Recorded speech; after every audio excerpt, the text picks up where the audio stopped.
The UK's approach to border policy operates under a harsh contradiction.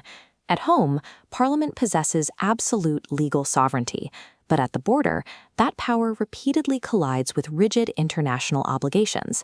This friction originates in the UK's dualist legal system. International treaties signed by the government hold no direct power inside the country until Parliament specifically incorporates them into domestic law. For human rights, that bridge is the Human Rights Act 1998. This statute embedded the European Convention on Human Rights, or ECHR, directly into the UK legal framework.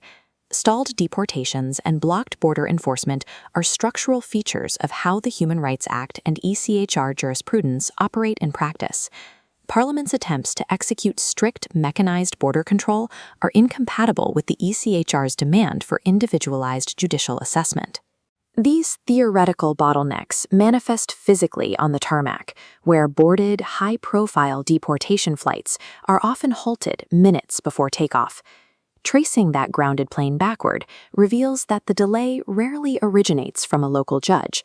Instead, it stems from a supranational intervention ordering the government to stop. That intervention relies on Rule 39.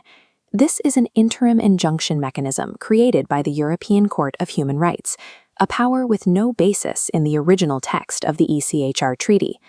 Under this rule, a single unnamed judge in Strasbourg can issue a binding order that bypasses and overrides the UK's domestic judicial review process entirely. This creates a choice between two distinct paths: domestic reform of the Human Rights Act or a total exit from the ECHR via Article 58. Rule 39 transforms the European Court from an advisory body on human rights into an apex veto power over sovereign UK executive action. This node graph illustrates claim stacking. Multiple legal protections force manual review loops. ECHR Article 3 prevents return to torture and inadequate healthcare. Article 8 protects illegal arrivals with local ties. ECAT, applied through the Modern Slavery Act, completes the defensive perimeter. Claiming modern slavery triggers an immediate investigative duty for the state. This freezes the removal process, while historical claims, which are difficult to verify, are examined. When these three shields operate simultaneously, they create a compounding, multi-year delay effect for border enforcement agencies. The legal system's absolute requirement for individualized assessments breaks the mathematics required for mass deportation. This logic tree shows the first proposed solution: amending the Human Rights Act domestically while remaining a signatory to the ECHR. Parliament attempts this by passing specific laws to disapply sections of the Human Rights Act, the strategy utilized in the Safety of Rwanda Act. Domestic courts remain legally bound to strain their interpretation of legislation to comply with overarching ECHR treaty obligations. This creates a lawfare trap, where domestic reform leads to continuous litigation in local courts. Even with these domestic legal bypasses, Rule 39 orders from Strasbourg remain internationally binding on the UK. The government is left choosing between fulfilling the intent of its own legislation and breaching its international treaty duties. Attempting to reform the Human Rights Act from within the ECHR framework treats the symptom of the delays, but fails to cure the structural bottleneck. Look at the right side of the tree. The alternative is total withdrawal from the ECHR by triggering Article 58 and repealing the Human Rights Act. Article 58 requires a formal 6-month notice period to the Council of Europe before the withdrawal takes effect. Once triggered, the European Court of Human Rights is removed as the apex interpretative authority over UK domestic law. Without that jurisdiction, Rule 39 interim injunctions cease to apply to the UK border. Critics of this path point to other residual international obligations, primarily the 1951 Refugee Convention. However, the Refugee Convention lacks a supranational enforcement court. This leaves the UK Parliament as the sole sovereign authority on how it is applied domestically. Australia follows this model. They operate stringent border control under the Refugee Convention precisely because they are not members of the ECHR.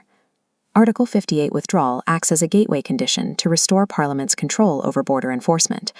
Leaving the ECHR shifts the final authority of human rights interpretation from Strasbourg back to Westminster.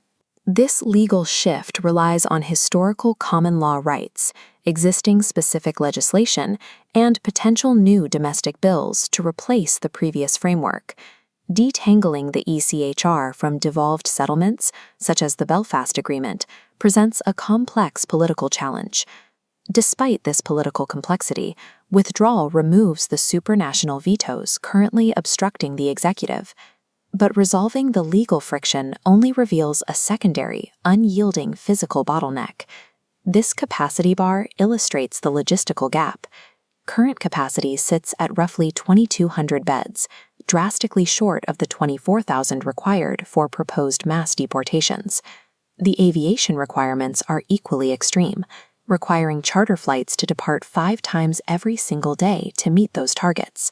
Historically, the UK manages approximately 9,000 enforced returns per year, far below these new proposals.